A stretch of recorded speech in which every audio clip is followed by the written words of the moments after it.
Hello everybody, it's time of poem time with Parikshet. The poem is, now let me tell you the poem.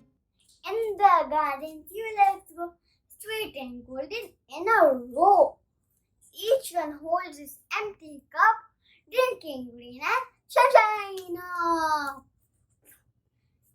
It was a very short poem. And did you love the poem?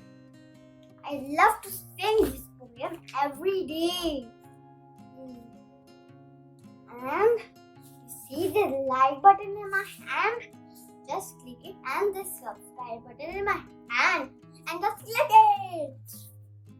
And bye bye.